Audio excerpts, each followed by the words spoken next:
Hey, what's the deal, YouTube? It's your girl, Miss Honey.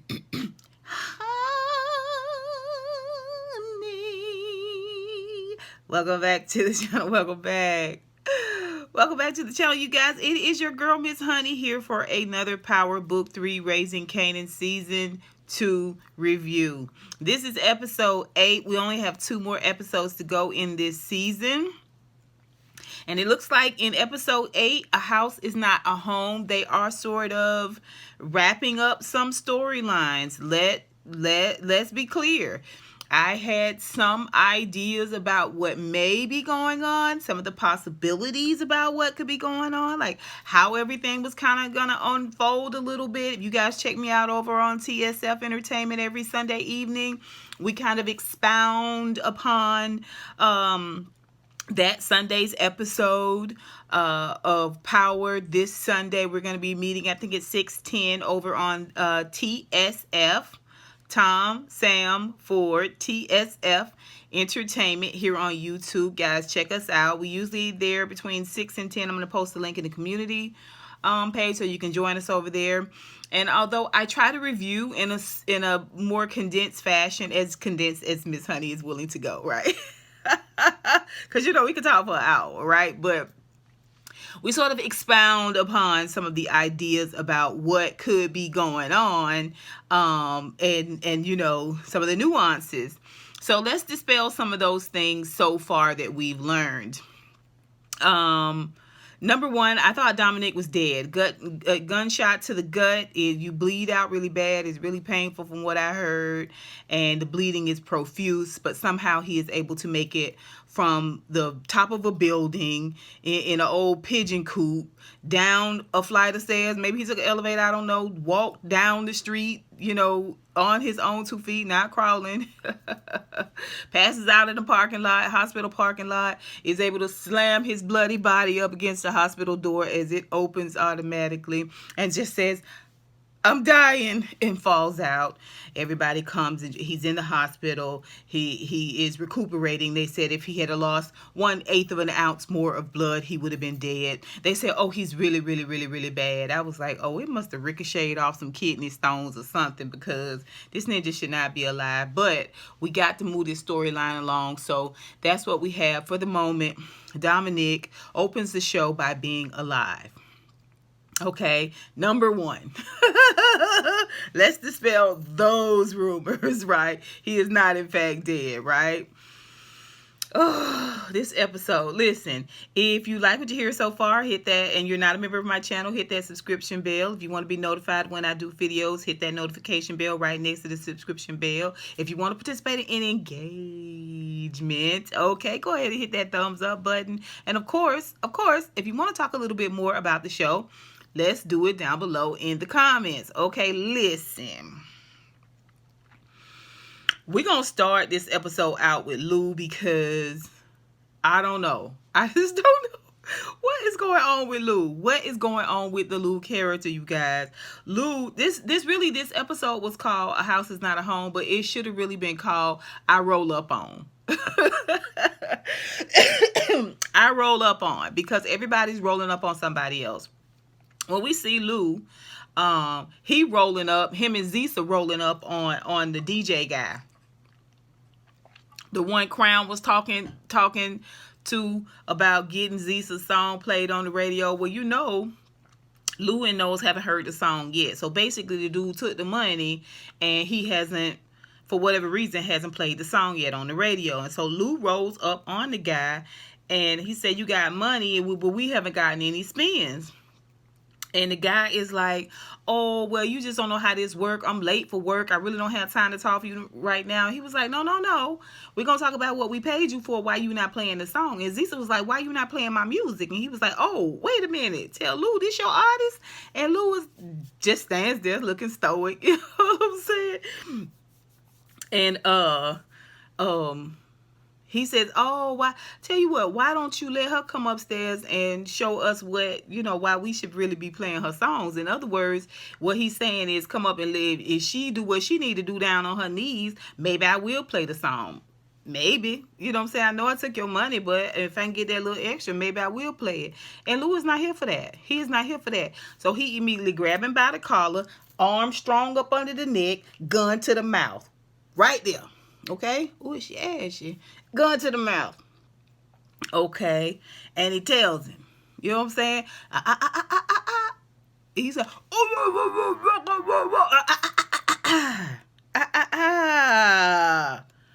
huh? You better play it. And you better not stop playing. You better be non-stop on that playlist. And ooh, it's such a demeaning, such a terrifying and demeaning feeling, because now you get the picture, sir. Zisa started laughing when it all go down. So at this moment, I realized Zisa is the bad angel on Lou's shoulder, right? She's the bad angel. Now, she's not getting in his ear, getting him to get some new artists and make some new music and parlay it and woo. She's not in his ear like that. She is in his ear where she is egging him on and encouraging him in this self-destructive way, right? He doing stuff that is not necessarily productive. You know what I'm saying? In terms of longevity in music, right? She the bad angel. She's not ambition. She really is there for herself. They in the studio and she just sitting there going like she ain't got nothing else to do with her time, child. I don't know how old this child is, but anyway, she want to know if he want a book. And he was like, no. She was like, what's the problem? Cartier took care of the Jamaicans, so you ain't got to worry about that. Like, what, you know, he was like, they don't have nothing to do with it. I'm just not in the mood for it right now. They got the radio playing. That's all they do is spend their time listening for this music. I'm like, what is going on with Lou and the drug gang? So you just not going to do nothing? You just not going to go by except to take money from the people? Like, how long before Rock turned against you, sir? I'm talking about turn against you like she turned against Scrap. You ain't even thought about that. Okay. So the song come on the radio, and all of a sudden, bada bing, bada boom, he ready to book. He ready to book. Let's do it. You know, let's do it. Later on, we see where Rock is meeting with the Italians, and at the same time, they pulling Crown Body up out the river. Okay. Okay, yeah. These brothers is a trip, ain't they? All right, let's move forward. Let's talk a little bit about Juke. Okay, Juke wakes up and she is bright-eyed, bushy-tailed. She's gonna go over to her mom's. As a matter of fact, she's gonna skip school and go over to her mama's house, which she does. And she goes over her mama's house as Laverne. Y'all know the difference between Laverne and Juke, right? Juke wear her braids and she wear her gear, right? She like to look a little bit more masculine. Whereas Laverne wear earrings, she wear her hair kind of straightened out, blowed out a little bit in a cute little style. She wear her tuck combs. Y'all remember tuck combs where y'all take y'all hair, tuck it back here and kind of feather it forward a little bit, woo, and get your earrings or swoop behind the ear over here. Cute little color coordination with your black and red checkerboard dress, and then you put on some black tights and then your black riding boots. You know what I'm talking about? Real cute, like, you know, your black jacket, like, you be looking real fresh, real cute, right? Okay, she going over there as Laverne. Rings the doorbell. Hello, Laverne. And she's like, come on up. She goes up and her mom is like, she said, what's going on, Mom? I skipped school for this. She said, what I got for you, daughter, is more important than school. I'm probably gonna cuss a little bit during this section. Y'all know I don't cuss really, but this right here,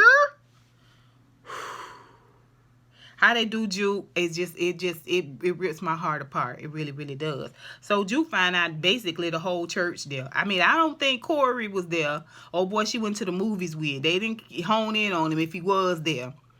Okay, but Corey not there, but all the other churches there, and they got the missionaries, they all in white with white gloves and all of that, and they got the prayer team right behind it, and then they got the elders of the church. All of them think they can cast them out, you know what I'm saying, cast out demons. They finna perform a lesbian exorcist on Juke at her mama's behest. Now, why they wouldn't call her down to the church, it's more diabolical that she would be skipping and jumping off to her mama's house only to find out that it's a trap. It's a trap for torture and abuse. It's a trap to be verbally assaulted, physically assaulted, mentally assaulted. Assault against your innocence. Like, what is we doing? What is we doing? In your mama? At your mama's behest? At your mama's behest? If you really thought it was something on the up and up, why y'all all gathered at your house, man? Why we can't meet down at the church? It's not a prayer meeting. It's not a prayer meeting. It's a torture session. And the look on Juke's face broke my heart. It broke my heart. Okay, they bring her in the room. They put on a dirty videotape. They quoting scriptures. They have tied her hands. I don't know if they physically tied them or if they was just holding them down, but it looked like her hands was tied and tied flat on this chair. Where did this chair come from? Like, is this what we doing regularly? Because Kenya was acting like she wasn't here for the physical abuse part of it, but at the same time, this your church. This your church. This y'all. Everybody has shown up. You can't get folks to show up for prayer meeting. Okay, you can't get folks to show up for voluntary duty, but you got everybody on the pulpit is here for to attack this young girl, this 16-year-old girl. Everybody show up for that. This ain't y'all first time at the rodeo, Kenya. This what y'all do. Y'all is sitting people down and assaulting them and railing against them for a whole myriad of things. Why you acting like this is something new? They showing the videotapes. Like I said, they saw her whacking at her hand. One hand whacking it. Don't do that. Y'all never said it was going to be anything physical. Girl, like I said, you know what it gives. You know what it gives. Your daughter was out here seeing a boy. She was doing all these things to appease you. That wasn't good enough. No, what you got to do is you got to make this grandstand like you done saved her from this lifestyle. Who gonna save you from your forehead? Who gonna save you from your lifestyle? Huh? Who gonna save you from these bad wigs, sis? Who? Who gonna save you from this brainwashed lifestyle? Who gonna save you? I just don't get it. I was so pissed off with how they did you. And the whole time 50 Cent is talking about, everybody wonders about why Juke was so hard. Why Juke had such a hard edge. And he said some people get it beat out of them. You see how some people, some things change for them and they never go back. And I do believe this was a defining moment in Juke/Laverne's life. I really do believe that. At the same time,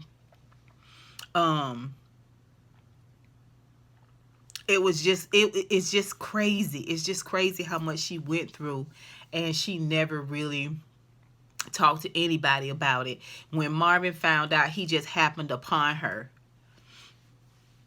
He happened upon her, and that's how that conversation got started. But we're going to talk about that. We see when Marvin does happen upon her, he empathizes with her. He defends her. He consoles her. He comforts her. Okay? He tells her words matter, and how you say it matters. He tells her. Later on, after he's defended her, he's consoling her, he comforts her, and he tells her this, okay? And he said sometimes people seem mad, but they're not mad. And sometimes they're mad, but they don't seem mad. You know what I'm saying? He's trying to it is a moment for her, because even though she didn't want to accept it, she didn't want to go deeper into the conversation, because it had been a long day. She had been tortured and abused, and then her and Marvin went to confront Kenya and all of this. She just needed a moment, and he was like, you know, this is why he was telling her, I'm here for you. You want to talk about it when you do want to talk about it, when you do want to expound on what me and you went through and how I'm trying to get back from that, you know what I'm saying? Let me know. And she was like, okay, fine. You know, it softened her a little bit, and she could see that Marvin was in her corner. Okay. At the same time, when she go talk to Kanan, Kanan doesn't even notice. Kanan doesn't even notice at all. Meanwhile, you don't really see none of them go to their family. Nobody goes to their family. Nobody goes to their family to talk. They're such a small unit, but they not close at all. It's crazy. Like I said, Kanan didn't even notice her pain or the fact that she had changed her look back. He didn't notice any of that. This is what makes Jukes one of our saddest characters to me. I love her so much, that character, but at the same time, we don't never see her get a break. And I do agree that this is a defining moment, but at the same time, it's all of it. It's all of it. It's all of it. That most of what she goes through alone. Alone. You know, that's hard for me. Okay, listen. One of my favorite scenes so far is with Marvin, okay? And we're going to talk about Marvin, but I don't really feel like I don't know how we're going to do the Marvin type situation. I feel like we should do Kanan next. Let's just do Kanan. Listen.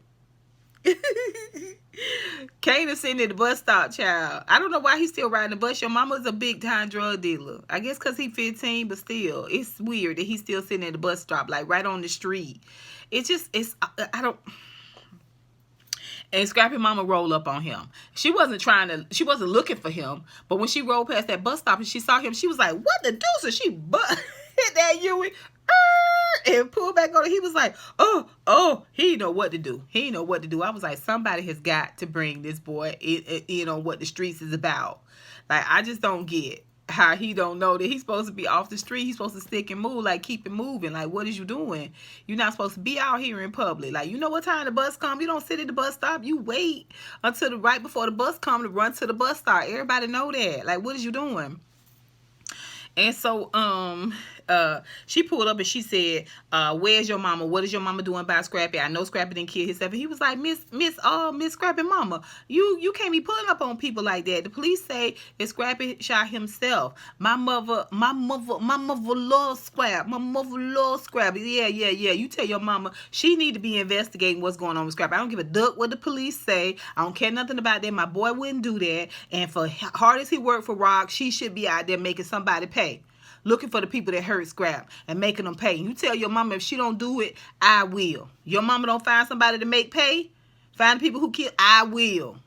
Okay? She already a snitch. Okay? And what she proving now is that she don't have no problem snitching on Raq. If Raq don't get her what she want. It's a threat. It is a veiled threat. It's a plea and a threat. We see where Kanan go over the famous afterwards. And y'all remember the end of episode 6. Korean, Palomar daughter done rolled up on Raq and told Raq about Palomar. Okay. He don't have no idea. He don't have no idea what's going on. He done went to school for the day, child, and got over there at the Scrap and told Scrap, you don't go to school no more. You're not going to school no more, so you just quit school. You ain't been in school in 2 weeks, right? He ain't mentioned the fact that Juke wasn't at school today either, but I digress. He don't talk to Juke about the fact that she didn't show up at school today, but I digress. You over there talking to Famous and trying to figure out why Famous didn't go to school today. What they got to do with you? Anywho, Famous was like, yeah, well, I'm gonna try to catch up, and woo. Wait a minute, I'm forgetting the obvious. Your mom's rolled up on Korean mother. Yeah, your mom's rolled up on Korean mother, and she went wooing on her about messing with you, and she was a kid, and she was a kid, and she pulled out that steel. At first, Kanan was like, I know you ain't trying to say my mama pulled up on you. Okay, I can see why he believed that, because somebody else mama pulled up on him. And he don't believe it. And Famous was like, no, for real. He goes over and he talks to Korean.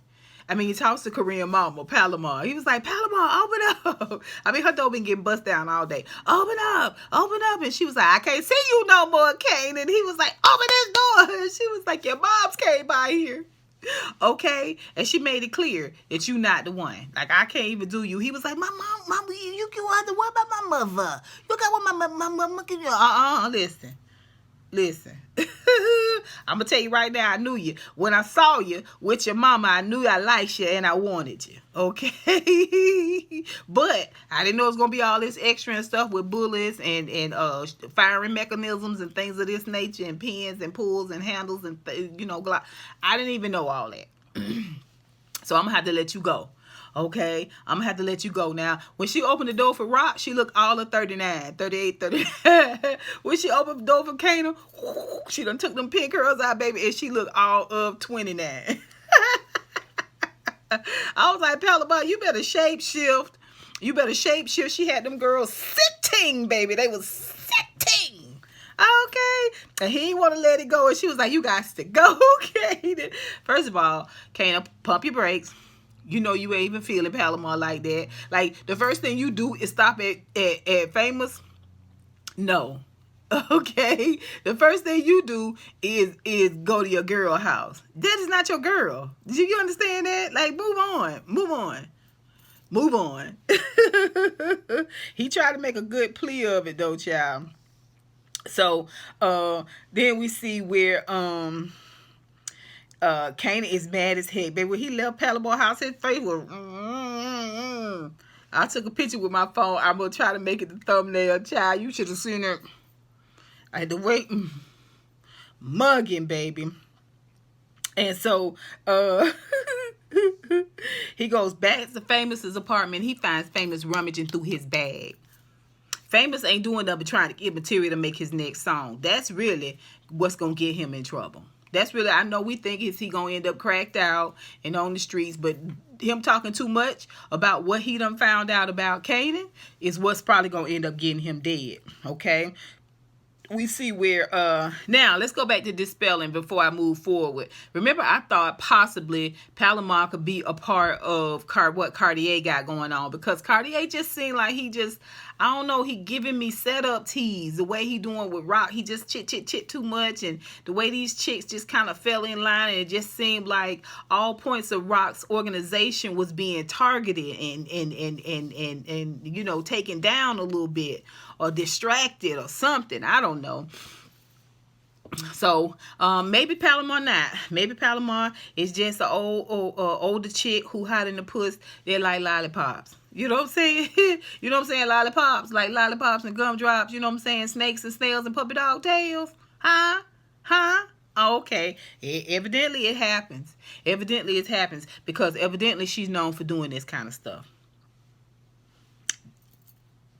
Theory dispelled, right? Okay. Palomar just a perv. Okay, so then let's go back. He found Famous rummaging. He's reading it. I'm talking about reading the letter. I think he was either looking for drugs or money or something like that. I think he was trying to go through Kanan's bag because he was trying to get something. Right? Maybe he thought Famous had some drugs on him or some money he can grift off of. Like, it's no reason. He was like, oh, I was going to catch up on my homework. I thought that was my book bag. But you ain't been to school in 2 weeks. Where's your book bag? Put your hand on your book bag. Point to your book bag in this room right now. You know that's Kanan book bag. It still smell like all outdoors. Like, it's just a stupid lie. It's a stupid lie, but he's reading the letter that Howard gave to Kanan. And Kanan is like, oh, so you going through my stuff now? You going through my stuff? And he was like, why you got a daddy test? I was like, you ignorant so-and-so, you son of a... Focus. Why you got a daddy test? And if you don't, you know who your daddy is? You got a daddy test from a DH? Or why do you have a daddy test from a DH and ain't how post your daddy? How post not your daddy? Why you need a daddy test if you already know who your daddy is? Why this is a daddy test? This is a daddy test. I was like, say daddy test one more time. Say it one more time. Please say it one more time. Again, nothing, nada. I don't know at what point that Kanan becomes this being, okay, that checks and chastises and gets them together, kind of like what Cartier does. I don't know at one point, but at where we are now, as a 15-year-old boy, he just take it. He just take it and he just deal with it. If it ain't a robbery, you know what I'm saying? If his back ain't up against the wall, he don't have nothing to say because he should have mollywopped Famous for going through his bag. He knows how important this information is, right? Anyway, I digress. So then we see where Raq has Kanan catch the bus down to the new house, and she waiting on him, right? And when they get there, they go in the house together, and she was like, "This all ours. This is what we've been working for. This our home." And he was like, "This is your home. This is not my home. I'm happy where I am." She was like, "You'll get used to it. You know what I'm saying? You'll see this is what we've been working towards. This is what you've been working towards." Kanan, what's going on with you? Like, what's happening with you? Why would you talk to Korean's mother like that? Call the lady what it is. Why you keep bringing up Korean? Why you keep bringing up Korean? You want to think about Korean? Call it what it is. Why you roll up on my girlfriend Palomar? Like, stand in it. What's up? What's up? You grown? Let's talk like grown people. You mean the rapist hoe? Okay, that was trying to take your third, second, and fourth virginity? Huh? Your mama's not allowing that. Your mama's not having it. Raq tells him. You know what I'm saying? He was like, "You supposed to talk to me first. I don't talk to you first. I'm not dog. I don't care. I don't care if I got bodies buried in our own basement, sir. Okay? I don't care if I got them hanging from the shower rods. I'm still your mama. Okay? I'm still your mama. Okay? You mad? I'm still your mama. Check your mouth. Check your mouth. Check your mouth." She's like, "I know you feel like you feel this way right now, but you'll get over that trick. You'll get over that hoe." You know what I'm saying? She been doing it all over the neighborhood, sir. She been doing it all over the neighborhood. Just calm yourself down and check your mouth. He was like, "You know what?" She was like, "Kanan, I thought when we made this agreement, when I brought you in on things, we agreed no secrets." And he was like, "Yeah." He started circling. They in the kitchen at the island, and she's standing at the island. He started circling around the island and around her. I was like, this right here, that's what lions do. That back and forth and around. Somebody finna get something. Like, Raq, what's going on? Nah. He kind of sunning her a little bit, you know, and it bruised, but it never really goes anywhere, right? Innuendo after innuendo after innuendo. Or really, we not keeping secrets from one another? Are we keeping secrets? Do you have any secrets? And she was like, "You got something you want to say? Just say it." He was like, "Enjoy your home." I was like, "Oh, sir. You left Palomar House like you was going to do something." Okay. All right. Okay. Just temper tantrum, just a little slight temper tantrum. Nothing really. Because he still haven't read the paperwork for himself. All you did was confront your mama halfway, kind of, sort of. It was cute. Raq was like, "Shoe fly." When you gonna speak up, Kanan? When is you gonna really speak up and start just like from your chest? I mean, you want to be a man so bad, but you weak in so many areas. Like, you don't even know how to carry yourself on these streets. Like, pump your brakes. Oh. Anyway, like I said, he talked sideways to Raq. Okay, and then after he tell her, he said he not coming home. He's like, "I need to clear my head. You ain't got no job. You know what I'm saying? You ain't got no real responsibility. Okay? You think because you ain't on the school bus, you on the MARTA train, public transport, you a man? You know what I'm saying? You ain't got no responsibilities. You can't even keep up with your book bag." I need to clear my head. Well, he go to Famous house to clear his head, and Famous don't even answer. He's somewhere strung out or making beats about your business. Okay? He don't have nowhere to go. Again, they don't rely on each other as a family. He don't go by Lou's house. He don't go by Marvin's house, right? He go over to Howard's house. Fame ain't home. He go to Howard. "Can I crash on your couch? Because I ain't got nowhere else to go." And spend the night at Howard's house. Howard wake up in the morning. He got some juice and 2 pieces of dry toast. He on the sofa. I'm like, your house has got one.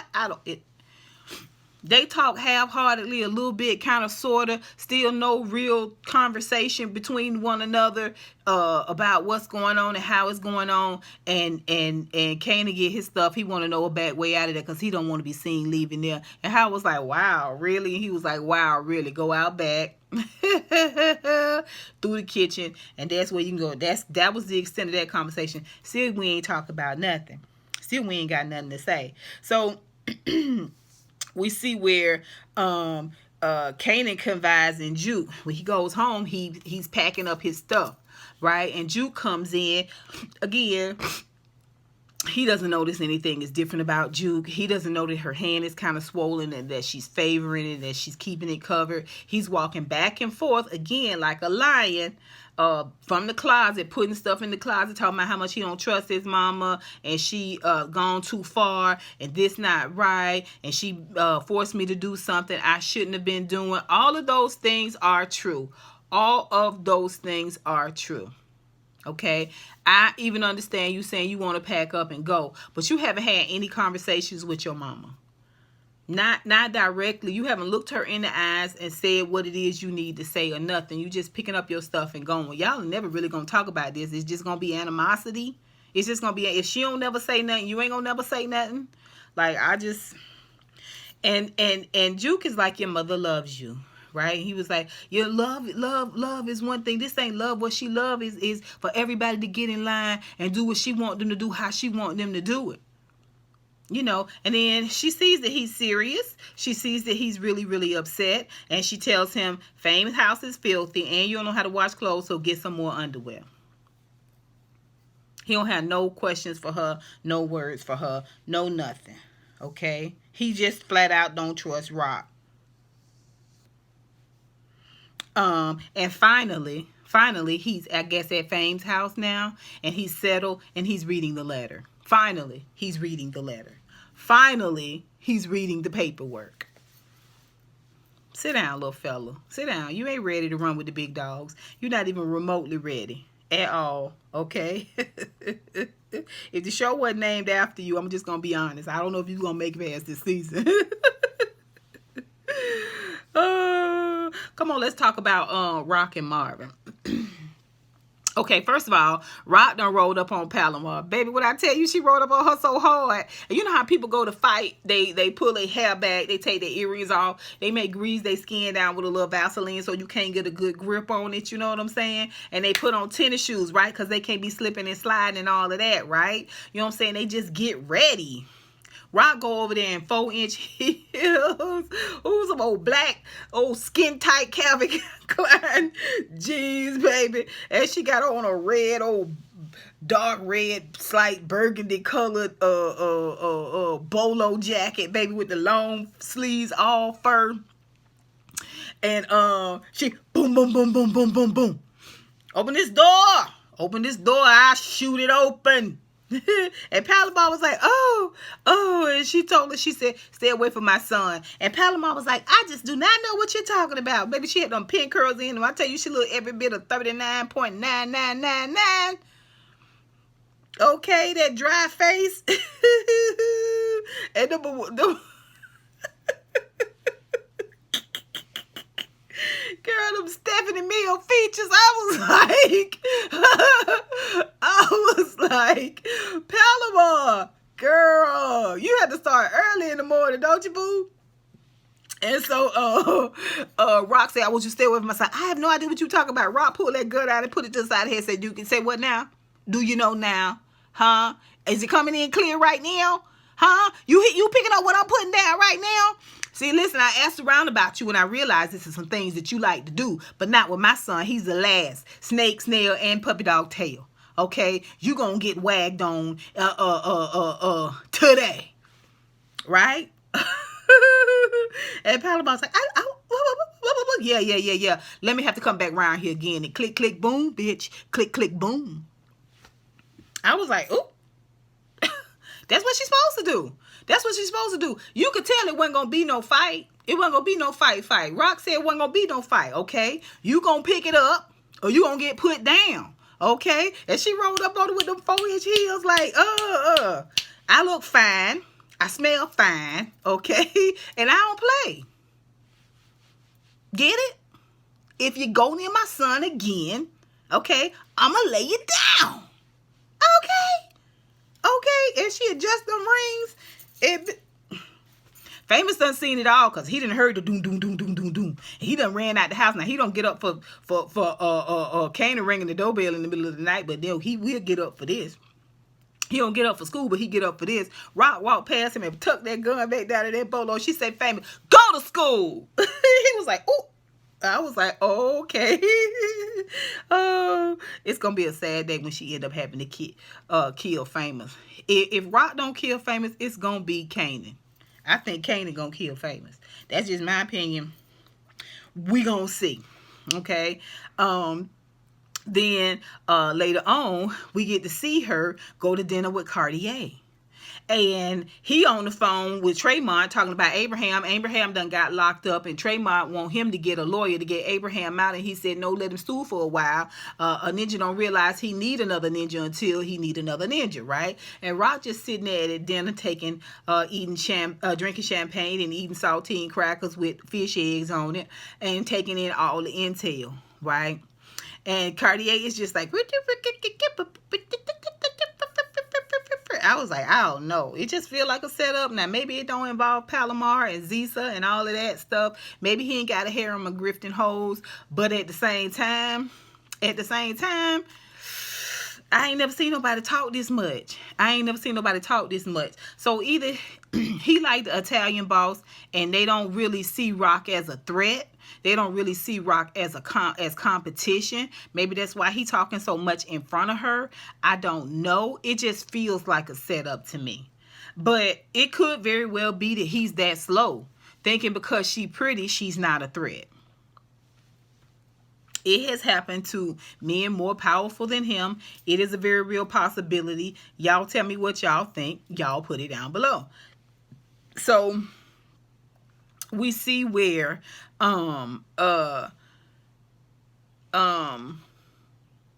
Howard goes to his police captain, and he talks to his police captain about his concerns about Burke. And he was just saying that she's going through my old police record. Like, I don't even understand why she's doing that. Why is she breaching my old records, my old files? And looking, what is she looking for? She's going around, she's talking to people that I know. I just don't understand why she's doing this.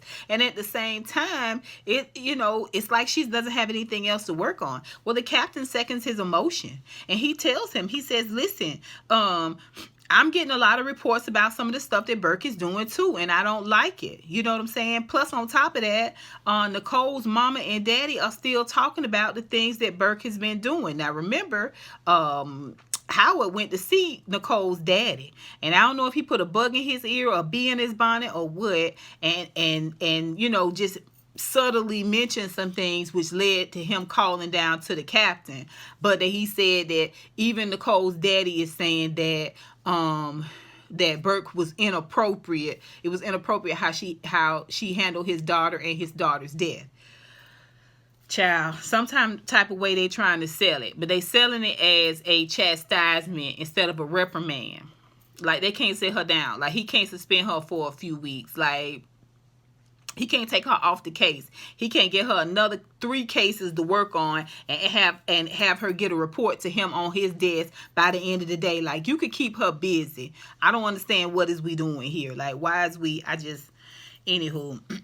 So, when we see Burke again, the captain is calling her into the office. He calls her into the office, and he lets her know, look at here, see, you know what I'm saying? Cut it out, see, you know what I'm saying? Knock it off, see? I don't want any more of this fooling around in Howard's business, see? And she's like, is that all? And he was like, yeah, that's all. That's all. I was like, no reprimand, no nothing. So she goes back out, and Howard sitting at his desk, and she was like, no, it definitely wasn't about overtime. Because he told her he thought it was about overtime. She was like, no, it definitely wasn't about overtime. But my point in telling you this story is that she still don't get it. She still don't learn. He told her captain told her to knock it off and stop. Raq is at the grocery store buying apples, looking like, again, in 4-inch heels, and gold swinging everywhere. She buying groceries. You know what I'm saying? She getting apples for Kanan's lunchbox. Bert roll up on her and like, hey, what do you know about being a CI, Howard CI, to an old detective? And she was like, what are you talking about? If you're not talking about apples and pie crust, then step off, B. And she was like, I just wanted. She was like, I said, good day, ma'am. You got the right one. Raq is not finna give you no information. She not finna answer none of your questions. She is not intimidated by you. No, no, no, no, no. Okay? Nada. All right? So Bert gets shut down again. You still ain't learned nothing. You still ain't learned nothing. All of this, I don't know who gonna end up being alive at the end of this season. I just don't know. I just don't know. Okay? So we see where Raq is following up on the Abraham situation. She gonna send her lawyer down there to get Abraham out, because remember, she trying to bring Tremont over to her crew. Okay, and at the same time, Kanan walk up and she show him the house, and all of that go on. She got a lot going on today, but listen, Raq go deny it to the end. She gonna deny it to the end. If he don't say it, she is not gonna say it. She not gonna say, look, I lied to you about your daddy. Your daddy's not your daddy, but we can't be talking to people about who your daddy is and who your daddy ain't, because it's gonna work against us. It could be of detriment to us. Like, people still looking out for us and taking care of us because who your daddy was. So we can't do that. Right? Just tell the boy. But she gonna hold it to the end. She gonna hold it to the end. Like, that makes it true if she don't really talk about it and tell this boy. It's crazy. Then we see where he don't come home. She's standing there looking like everybody mama on at 10 p.m. on a Wednesday night, baby. I broke all the way down, wig off, hair pin curled up, you know what I'm saying, ready for bed, talking about satin pajama set, like the whole nine. She's standing there looking at his well-dressed room, child. Then we see where she's sitting with Lou, Marco, Lou, Marvin, and Unique, right? And she's trying to figure out why the Italian boss is trying to meet with her. Like, why is he trying to meet with me and by myself? And Unique, you know anything about this? Since you the mafia whisperer, he was like, you might want to ask Marvin. She was like, Marvin, what's going on? Okay, let's talk. Marvin, what's going on? Like, what's happening, right? And Marvin was like, oh, okay, let's talk about Marvin. Marvin goes over to Terrell Projects. I don't know if he was called and summoned or he just happened to go over there. And he meets with Unique. And he tells, and he was like, what's up? And Unique was like, well, I tell you, Unique gave Marvin that slow burn. He gave him that slow burn. If this show wasn't about Kanan and Raq, they should definitely give Unique a show. I'm telling you, they should definitely give Unique a show. Baby, when I tell you he gave Marvin that slow burn and ate Marvin,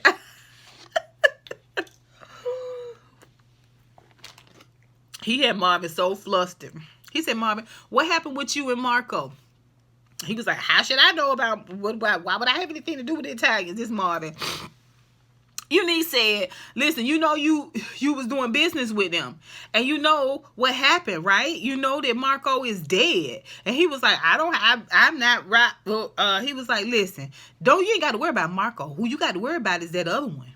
The one that's still alive.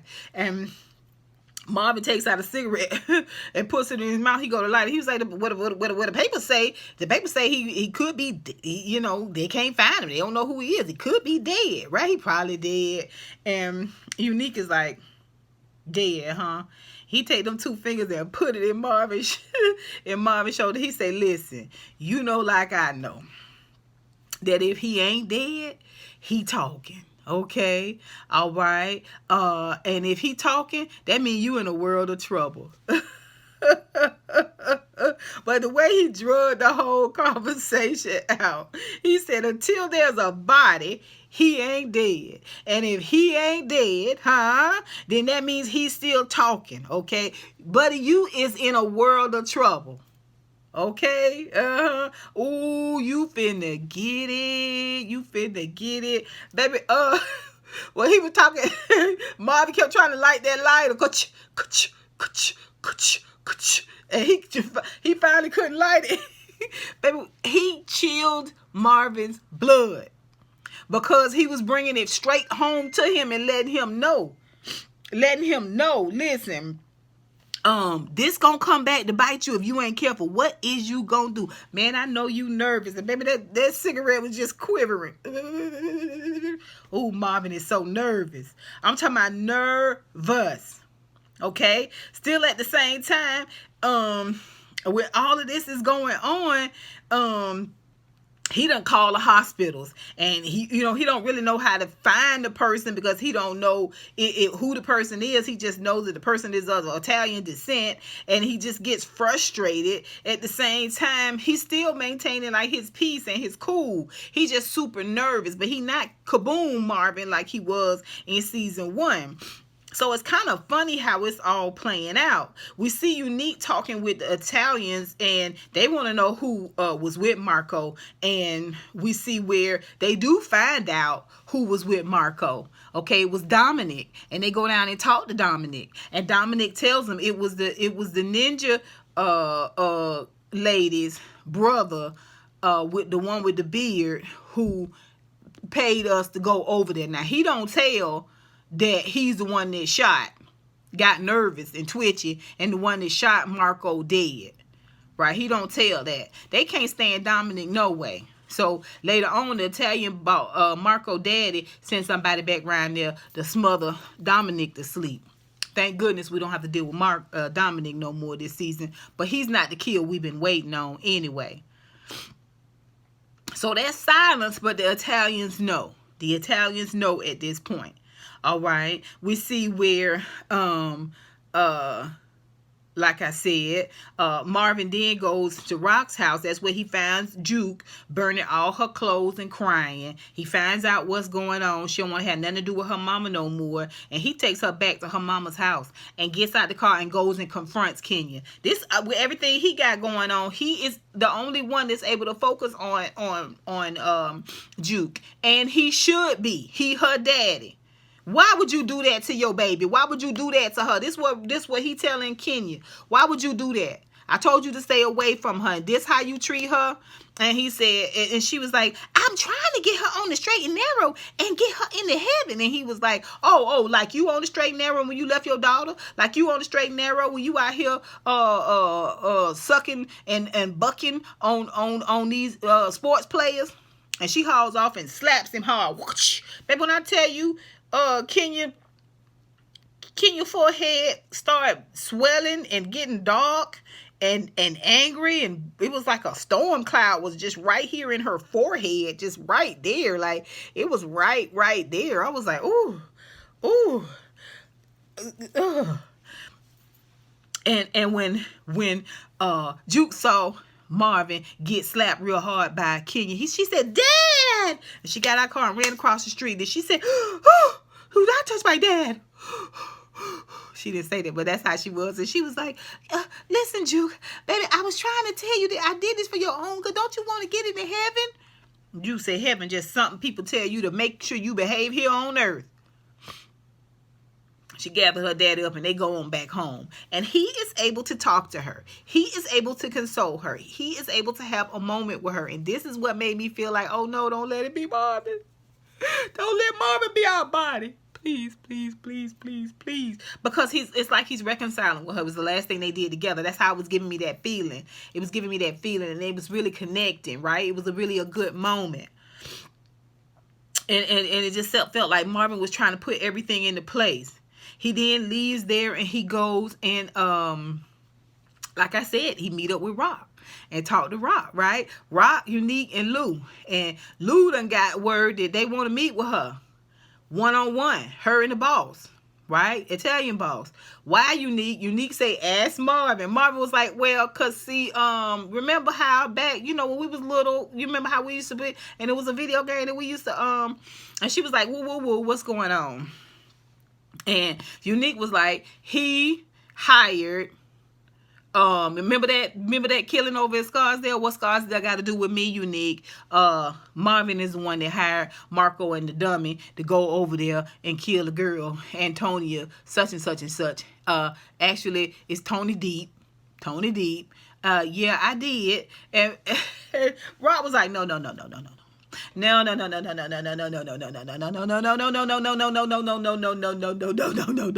I know that, duck, you did not. Are you kidding me?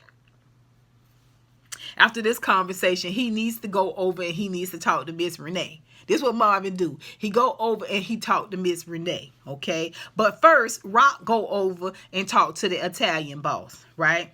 And when she talked to him, and he tells her, listen, it's pleasantries. He tell her, but listen, your brother got to go. He got to pay. She said, my brother hired your son to do a job. It ain't his business that he was going outside of your word, and two, he bum fumbled it and got himself killed.